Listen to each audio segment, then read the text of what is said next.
So my guest today is Kelly Hoey, the author of Build Your Dream Network, Forging Powerful Relationships in a Hyper-Connected World. And by the way, if you didn't notice, I've got little markers in there of things that we'll cover or I found interesting. Kelly believes that networking needs a rebrand. In her book and presentations, as well as her podcast, newsletter, blog, you get the idea. She creates a lot of content. I look at networking through new, modern, fresh lenses, offering young professionals, creatives, managers, and entrepreneurs advice on how to connect for success in the social media age, because this isn't just simply about job search, it's about your career overall. Kelly, great to have you on. Thank you for making time. It is so great to be here, Jeff. And thank you for reading my book. And thank you for doing what I say right in the introduction, like how you should use this book, crack the spine, turn over some pages, highlight, put some tabs in there. So I love it. I love seeing that. Thank you. You're welcome. So you're not someone who just went on Google and did a bunch of research that way. You're someone who's actually lived and breathed the lessons that you take out of, just to hold it up one more time. How have you accumulated all this stuff, this knowledge? What sort of lessons have you taken from all these transitions, the different careers? Are you a job hopper? Is that what's been going on all these years? I'm laughing because I like to say, when you write a book on networking, you've got to eat your own dog food. It would be really, hollow guidance if I hadn't lived and breathed and used this advice myself, which I have. So my first career was an attorney. I came out of law school back in 1991. On behalf of all the listeners and viewers, boo. Please continue. Oh, but we can have that discussion another day on, whether a law degree is a good career, it's a good degree to have, whether or not it's the career someone wants to have. But I quickly realized when I started off as a lawyer that to be successful, you needed two things. You needed to be really good at your job and you needed relationships, but they were in fundamental tension because one of them required you to stay at your desk and the other one's, if you think about traditional networking, required you to be out here schmoozing and meeting people. So I quickly realized I needed to find another way to build relationships. And that's really what got me into the thinking of how there is such immense power, Jeff, in the everyday actions we take. How we greet people, how we send an email, how we leave a voicemail, the profile they find online, all of those things. So that's kind of lesson number one. The next lesson was, the importance of those, internal networks within companies and how that can help you get your job done and how those relationships, when you, go forward and you want to do something else in your career, how those relationships are really critical, because most people change jobs now. And, that person you used to work with I know, shocker. So four of us started at the same law firm back in 1991. Two of the four are still there. And I know exactly. It's kind of odd. It's kind of odd. The question I have is, did they make partner yet? And it's a funny question because they're valued for nose to the grindstone for a lot of years, but that's not the partner role. Right.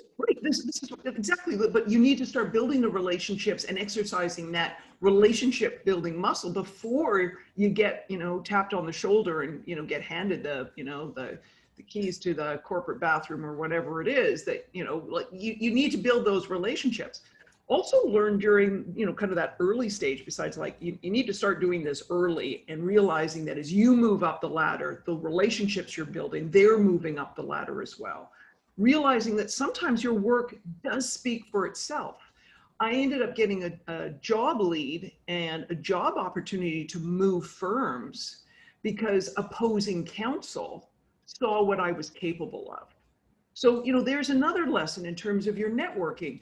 You might be in a contentious situation with someone else on a business deal or on a transaction or, fill in the blank. But they may really admire your skills. And so it behooves you, even though you may need to be tough and, looking after your client or, staking a claim to your interests, it behooves you to be considerate and not a complete jerk in those situations, because it may admire your negotiation, your tenacity, your hustle, and they say, you know what, I want you to come work for me. So I went and worked for another firm for 2 years before moving to New York City. Another lesson from all of those career changes, and horns in the background reminding everyone I am in New York. Another lesson from that time when I decided to move out of the active practice of law is you need to build your network before you need it. Like, you can't just decide, oh, I'm going to make a complete 180 on my career and do something different, and realize that you need a word of mouth network to make the career change and you don't have it. So build your network before you need it. Another lesson from my I'm going to pause you there because there's some Yeah. great points that you've already made that I want to emphasize to viewers and listeners. And it starts off with creating a great impression at everything you do, because you never know who's watching, and they are watching. So it's an adversary, it's someone internally who's sizing you up for promotion or whether or not to pay attention to you. Because, the classic example is the administrative staff notices everything. And so often from a class perspective, whether it's a law firm or a financial firm or whatever the institution is, and I got to say, even in the smallest business, the administrative staff notices everything.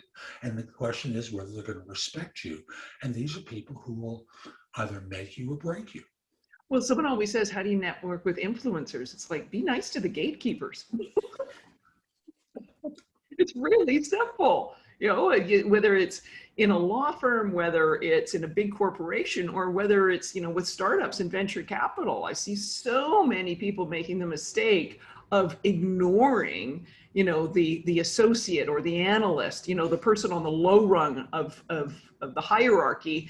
And it's like, hold on, they're the ones who are reporting back to the honchos on the things that look interesting, and the founders they find interesting or intriguing, or, they like their reputation, or they think there's something about them. And, you're doing yourself the biggest disservice if you're not looking after the gatekeepers and treating them with respect.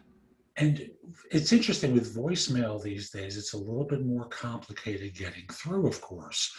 I remember when I started in recruiting and was working with the New York banks as clients, and you'd always have the admin who was taking all the calls for the 5 recruiters, in that department doing technology search, because that's what I did for many years. And suddenly, they're getting all these people trying to get past them and not treating them with respect. And they smell an annoyance, and your message wound up going right into the trash. So, with voicemail, it's a little bit more complicated. Do you have a suggestion for the type of message that you might leave for someone? And no is perfectly valid, because I don't think there's any one way that gets through. Exactly. I think this is where you probably want to speak with a slower cadence. I think this is where you may want to make sure you repeat who you are. And if there's a phone, even though we can see, phone numbers, repeat a phone number. This is maybe where you want to say, I'm calling in regards to, here's the important point. The rest is in an email that I will be sending to you, or I have just sent to you. I think, kind of keeping it very short and sweet, and making sure that you're recording the message somewhere where you've got clear reception and not a lot of background noise, because there's nothing worse than getting a voicemail message and it's rushed. There's wind, or there's horns honking, or there's the people in the Starbucks, or whatever it is, and you're like, really? Like, now, like, who is this? What am I looking for? Like, and if you know who you're sending it to, just like, hey, Gloria, or hey, Bob, it's so-and-so. I'm calling in regards to, here's what it is. But, there's nothing sort of, and I would try and keep it under it. Boy, I'm saying, try to keep it under a minute. And if you can keep it to 40 seconds or less, actually, it's preferable, because less is more in these things, especially if you're sending the email along with it. Well, because I think if it's going to be super long, then it better be an emergency. Because I think people would rather read it and then they can see what it is and they can have the points highlighted that they should be paying attention to. And I also think, reason to sort of say, hey, it's Kelly calling, I'm calling in regard to, my number to call me back is, here's my message, thanks a lot. Again, it's Kelly Hoey in regards to, because sometimes our brains don't pick up who it is immediately, like those first kind of 6 seconds. So that's why I sort of, repeat some of that information in a nice slow cadence. Thank you. Excuse the digression. I just thought it'd be nice to clarify a couple of things along the way. I think it's a really good idea. And it's so funny. I don't know about you. I used to have on my voicemail message on my phone used to be, don't leave me a voicemail message, because it is something like when I see who called, I'll like text them back or I'll call them back to say, what's up? Why were you calling me? Versus listening to a 30, 60, 90, 2-minute, voicemail message. So. And it's interesting. We're living in a time where very few of us take phone calls. So the message becomes important. I took a phone call, I called someone day before yesterday, and he said the only reason he took the call was a 516 number. And although it wasn't in his phone, he thought it might be someone he knew. You just did a study, and the majority of Americans will not pick up a phone call from someone they don't know. We've all been trained by robocalls. So if it's in our phone, like I'm supposed to get a confirmation for a reservation for a restaurant, and I put the phone number in because they're supposed to call back to confirm the reservation time since they've been closed the last 2 days. So it's just the idea, if it's in the phone, I take the call. If it's not in the phone, when I check messages, if it's a 3-second message, I know I can block it. Yeah. And there's not the same satisfaction with, this is like date us both to everybody, listening and watching this conversation. Back in the day when you had the rotary phone on the wall, when you got one of those annoying spam phone calls, there was a satisfaction of slamming down the phone. It's just not the same with a, mobile device. You had that the same, we need a special button now. Maybe, Apple or, Android could come up with that. A special button that will give the same satisfaction of like the phone crashing down when you get a robocall. Anyhow. It's wonderful to learn about the violent nature that you have. So we've already covered a couple of important things, and I interrupted you to go back to emphasize some previous points. You think you can get back to that space we were a moment ago?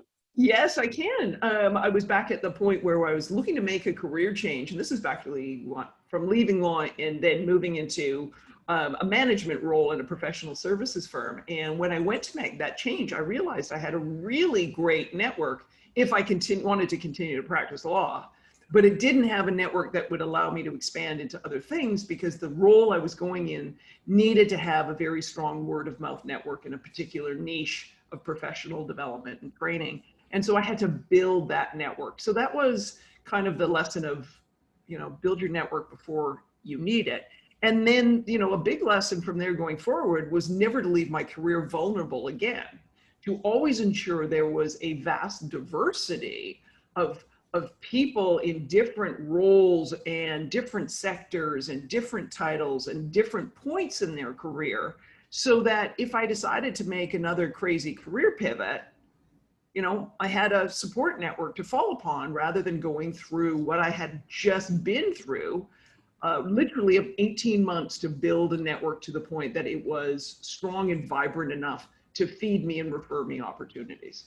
And thus, folks, for those of you who are career transitioners and you're going back to school for things, as I know I did when I did coach training. I spent 40 years in search, decided to transition, and I thought I should get some underpinnings within me. And I realized pretty quickly they taught me how to coach, but not the business of coaching. And it's a different subset.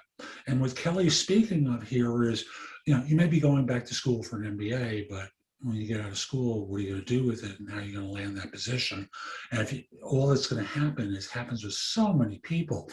All that's happened is you spent a lot of money for personal satisfaction, but can't do the work that you wanted to be doing because you didn't invest the time in the networking proactively. You're up the creek without a paddle. You're gonna spend a lot of time working to get there. So Mm-hmm. I encourage you, even if you're going to make a transition within your existing career, do the work proactively. And that's true of those of you who are beginners, and certainly by now for those of you who are veterans, you know this lesson. You just don't do it. Well, and this is where that, go back to my first career, the idea that networking is more than talking to strangers at a cocktail party.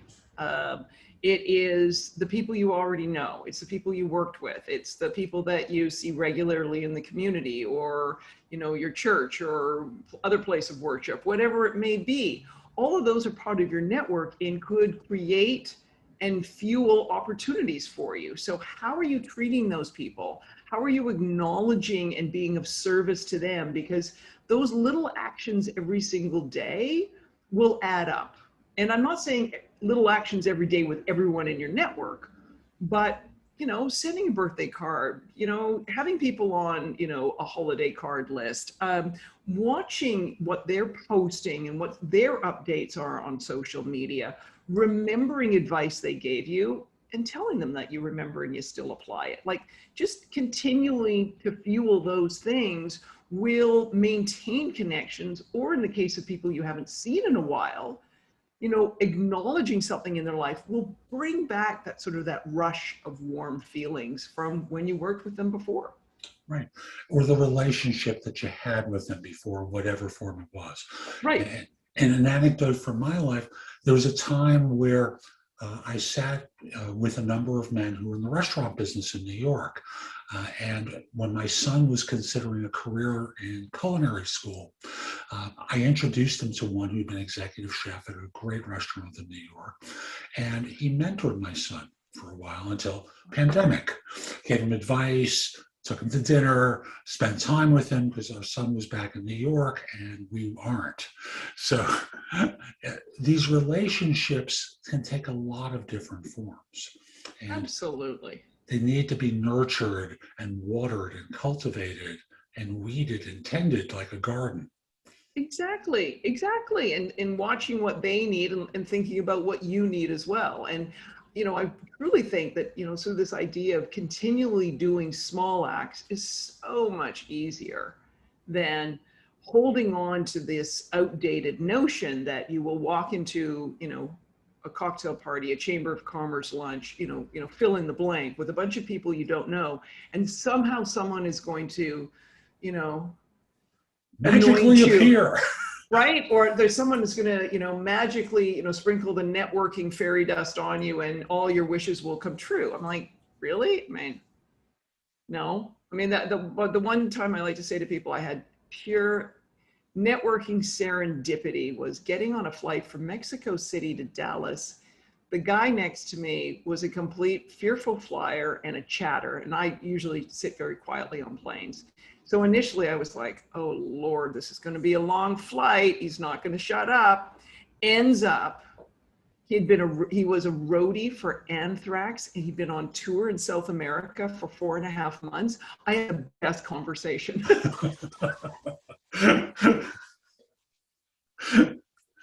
Folks, you never know where it happens. Exactly.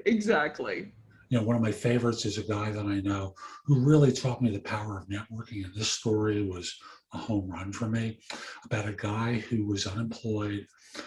He's on the phone trying to talk to a recruiter, and his cleaning person walks over to him and says, by some chance, can I get a copy of your resume? And being the self-respecting male he was very dismissive because it's social class. This is the cleaning person. She's going to help me. This goes on a couple of different visits. And eventually his wife comes to him and says, would you give her the resume? She started to bother me. And the woman was someone whose husband was the president of a bank. And she did this as part of her belief in humility. And thus, the cleaning person got him his job with her husband's bank. Yeah, and I'm watching the look on your face of it's either you're trying to stifle a sneeze or it's a story that resonates for you in some way. Oh, yes. And, I love that. You never know. This is where, you know, this is where I want to say the leaning into conversations, to not judging the book by its cover, because you never know. They may just be interested in what you do. They may have wanted your resume because they need to put together one themselves and they wanted a really good example. You know, like, why can't we just be kind and help humanity that way? But why can't we just be interested? But we still have, you know, so you started this whole conversation off like Kelly wants to rebrand networking. Yes, because we still cling to these notions that, you know, only certain types of people can help us. And we're assuming someone probably who is, you know, and in a suit and has a fancy title and a corner office, where, you know, that's just not true of the world anymore. No. So there you are, you moved to New York and eventually you landed a job. No, I had the job to move to New York. So Okay. fortunately, you know, I had 5 connections when I moved to New York, and one of them helped me get an interview and get a job. The 5 people I knew were my ex-husband and 4 of his friends. So thankfully I expanded my network, Jeff. Thankfully I, you know, took that initiative, because it would be a sad state today if I hadn't. Without a doubt, because I'm not sure that the 4 friends were allied with you. So he got them in the divorce. I got some other friends. So yeah. Okay. So there you are in New York. You land a job. How did you expand your network at that time? So I was deep in the work, and so really with my colleagues at the law firm I was at and new banking clients that I was working at. But then I realized I wanted to make this career change, and I was like, oops. But networks that came into play to help me make the career change, you know, get it started, you know, being that great colleague, there was, you know, few of the partners I worked with who were like, hey, I know someone you should talk to.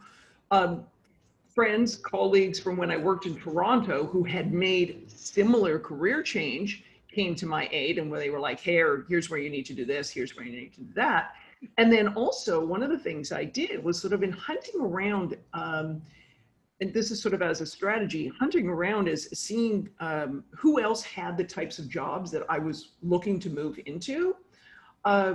There was another firm that had someone in the role, and I wanted to talk to them. And then I realized that someone I knew had a great connection to that law firm. So I said to them, could you, on the basis of the strength of your relationship, get me an informational interview with this person? And then that guy, Brad, turned into being a great mentor. He made suggestions to me, sort of like, hey, here's some things you might want to do.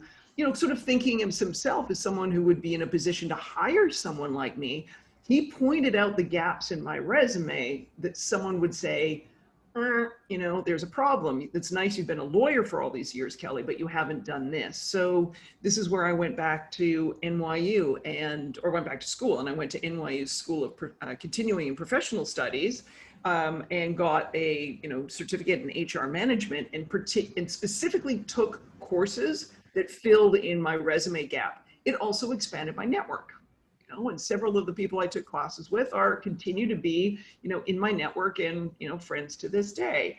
I got on a committee of the Bar Association here in New York City, and that was on the recommendation of someone else I had an informational interview with. And she said, this is how you're going to meet everyone, Kelly, because we plan events, and the people you want to hire you or meet with you are the people we put on the panels. And I'm like, all right, I'm there, I can do this. So it was chipping away at it. But as I said, it took like 18 months to build the entire process of building the network and landing the new job. And that was a factor of the job market at the time. It was a factor of, I'm going to say, kind of the right serendipity. I had a lot of interviews, and, you know, it's kind of like the 3 bears, not quite right, all that kind of stuff. But the real piece in all of this, Jeff, is probably in the first 6 months, I met everybody I needed to meet. Excellent. But I had to spend the next 12 months maintaining those and doing it in a way that I wasn't just landing in their inbox saying, hey, any job openings? Hey, any job openings? Hey, have you heard of any job openings? So I really had to think about, how can I add value? How can I be helpful to them? How can I stay top of mind and not be, top on their list of annoying people who are in their voicemail or in their inbox. Because one thing I know, folks, is you don't want to ever be seen as one of those people. And it's one of the messages we all get about networking. We get the phone call from out of the blue from that person we worked with 7 years ago. Said, hi, and you know it's about a job. And in Kelly's case, she's networking in a new city to a new role, and she's had the informational interviews. And now what? You got to follow up, and you can't make it seem like you're a pest, because I know you don't want to be seen as a pest, and you don't want to feel like a pest. So how do people follow up like you did and have the result? Right. Well, so, I mean, for any informational interview, I mean, there is the follow-up that is just the common courtesy. You say thank you. Right? Really? Shock. Some people don't do that. I know. So you can do the shocked face again. So you send the thank you. And then I send the follow-up to say, hey, you suggested this group, or you suggested this book, or you suggested talking to so-and-so. You gave me this lead, whatever advice, guidance, lead they gave me, I would follow up on that. I would make kind of a mental note and a like job search note on the kinds of things they were interested in. So part of my whole job search is I was living and breathing the job before I got it, Jeff. I went to the same conferences, like I paid for and went to the same conferences these people were going to. I was reading the books they were reading. I was reading, the periodicals and the content, whatever was top of mind for these professionals, because I found this out in the informational. I was like absorbing all of that information. I wouldn't assume that they necessarily had seen the article. And if they had, maybe they had a point of view on it. So I would send people articles and I'd say, hey, I don't know if you saw this, but I remember from our conversation, we talked about, wondered what you thought about this point. And the number of times that people got back to me and they said, wow, I hadn't actually seen this one. Thanks for sending it to me. I'll let you know what I think of it when I get back to you. Like once I've read it, I'll get back to you and let you know. So, you just have to kind of think of those things. And there was no particular rhyme or reason or, cadence. Like every second Thursday I sent emails. It all depended on what I was reading and the other sort of natural flow of a career transition job search. But I just made it sort of a daily job to do these things. The good news was doing that, A, they sourced a role for me, and B, when I did land the job, I had the support network of, colleagues in the industry to call upon to say, okay, have you ever faced this? Have you had this problem? Did this happen to you in the first 30 days of a new job? Like I had people to call and who supported me, who were, independent of the place I was working. And you'll notice, folks, and by the way, you'll notice I'm doing a translation at times.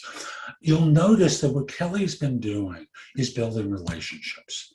And kind of like in blind dating, you meet someone the first time and you have to figure out what's that conversation going to be like, without it seeming rote. Because if there's no personality in it, you're dull. And no one wants to ever be defined as dull or boring. So how do you use that introduction to your benefit? How do you maintain the conversation like you would if you're actually interested in going out with this person? And do the things periodically to cultivate it so that each of you is getting something from it.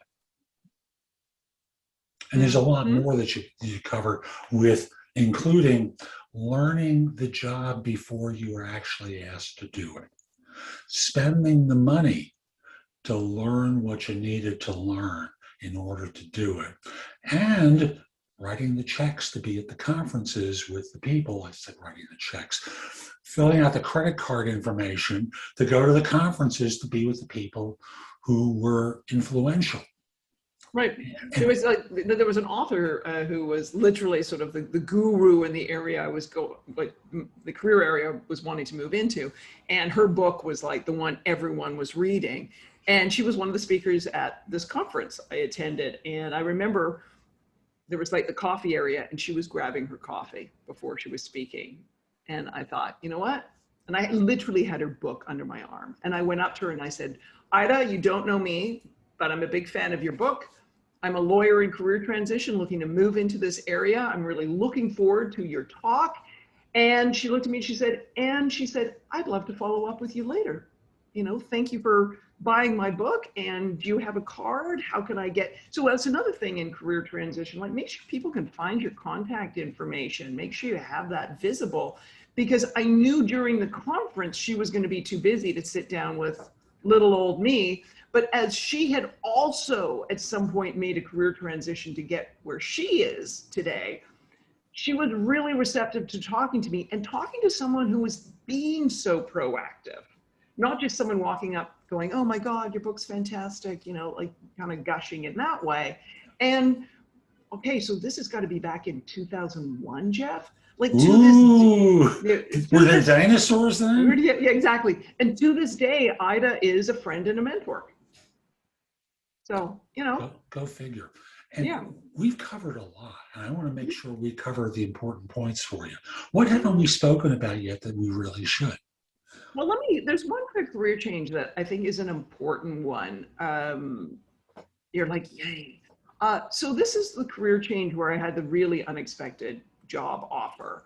And it was when I was offered the role of becoming the president of a global business network for women. It was an unadvertised position. I think it was created on the fly when the founder of the network was on the phone with me. And that came about, Jeff, because I was very active and involved in the network.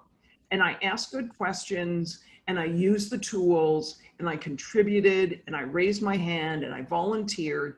And the founder called me one day and said, who are you and what do you do? You're asking great questions and I like your contributions. And we had an hour-long phone call and she offered me this, the role of becoming the first president of this global business network. And the lesson in that is, listen, we can all slide our credit card in and become a member of something, right? We can all just say, oh yeah, I'm a member of the Chamber of Commerce or, you know, whatever group. But how do you show up and how do you contribute?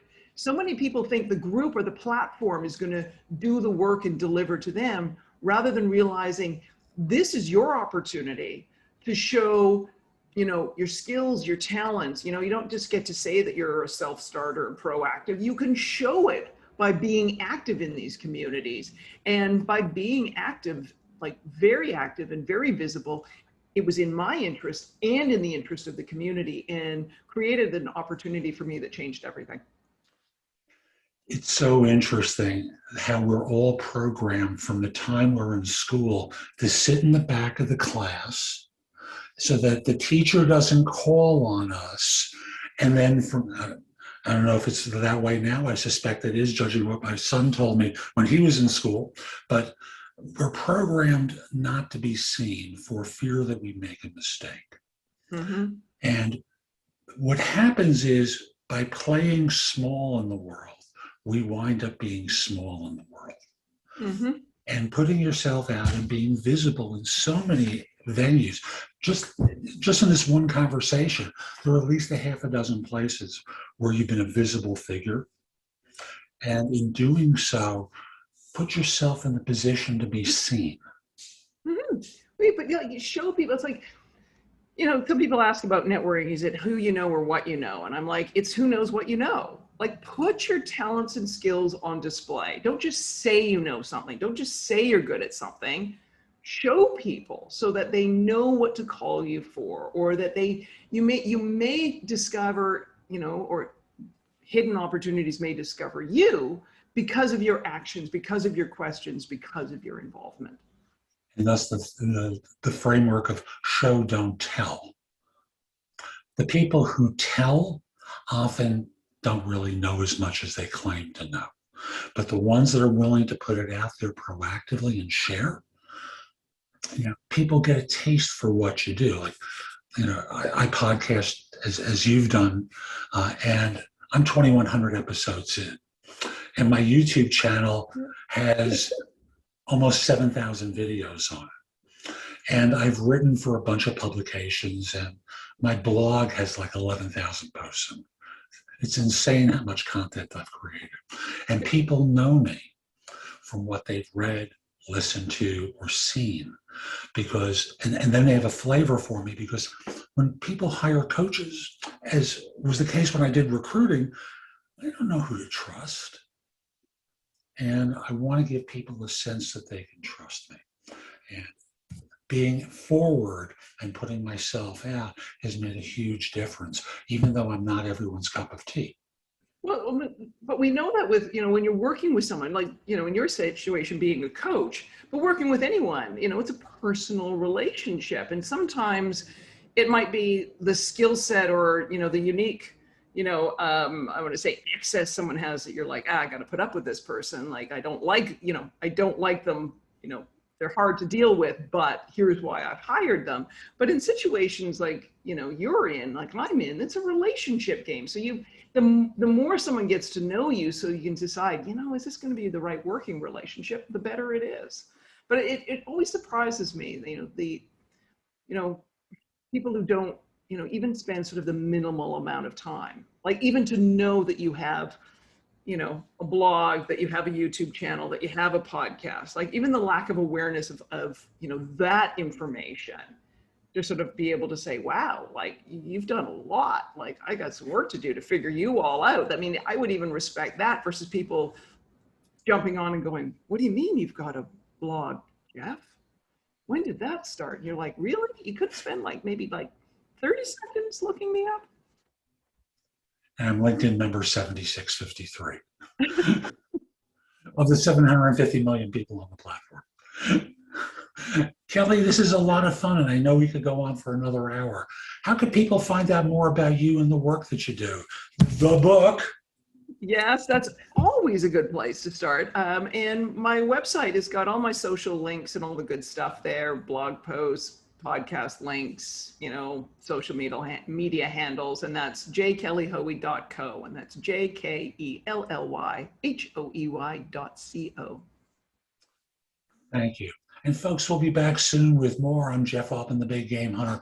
Hope you enjoyed the interview. If you did, you're watching on YouTube, click the like button, subscribe to the channel, do something that lets people know it was worthwhile. Share it, do all the good stuff. And I'll encourage you also, subscribe to No BS Job Search Advice Radio, 5 days a week, great content that will help you find work more quickly. Connect with me on LinkedIn at linkedin.com/IN/the Big Game Hunter. Mention that you saw the video. I like knowing I'm helping some folks. And once we're connected, if I can be of service to you, let me know. I'd love to help. Oh yes, my website, thebiggamehunter.us. Go to the blog, go exploring, sign up for a complimentary discovery call with me, or schedule time for coaching. I'd love to help. Hope you have a terrific day, and most importantly, be great. Take care.